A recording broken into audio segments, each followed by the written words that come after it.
പാർവതി ദേവിയുടെ ബ്രഹ്മചാരിണി ഭാവമാണ് നവരാത്രിയുടെ 2ാം ദിനം ആരാധിക്കുന്നത്. ദുർഗാസങ്കല്പത്തിൽ 2ാമത്തെ ഭാവമാണിത്.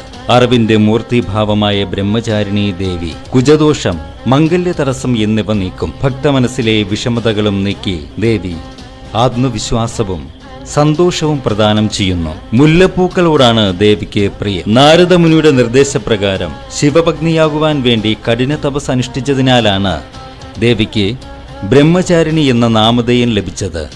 കമണ്ഡലവും രുദ്രാക്ഷമാലയുമാണ് കയ്യിലേന്തിയിട്ടുള്ളത്. ശുഭവസ്ത്രധാരിയാണ്. ഇല പോലും ഭക്ഷിക്കാതെ തപസ് അനുഷ്ഠിച്ചതിനാൽ ദേവിക്ക് അപർണ എന്ന പേരുമുണ്ട്. പരമേശ്വര പ്രാപ്തിക്കായി തപസ് ചെയ്ത പാർവതി ദേവിയുടെ ബ്രഹ്മചര്യകാലത്തെ സുന്ദര രൂപമാണിത്. എത്ര എഴുതിയാലും മാർക്ക് കിട്ടാതിരിക്കുക, ഏകാഗ്രത ലഭിക്കാതിരിക്കുക, പരീക്ഷാ പേടി, പരിഭ്രമം മുതലായ വിദ്യാർത്ഥികൾ അഭിമുഖീകരിക്കുന്ന പ്രശ്നങ്ങൾക്കെല്ലാമുള്ള ഉത്തരമാണ് ഈ 2ാം ദിവസത്തെ ദേവി ഉപാസനയെന്ന് പഴമക്കാർ പറഞ്ഞു വയ്ക്കുന്നു. അതുകൊണ്ട് തന്നെ സാധാരണക്കാരന്റെ ആയുധമായ നെടുവടിയാണ് കയ്യിൽ സൂക്ഷിച്ചിരിക്കുന്നത്.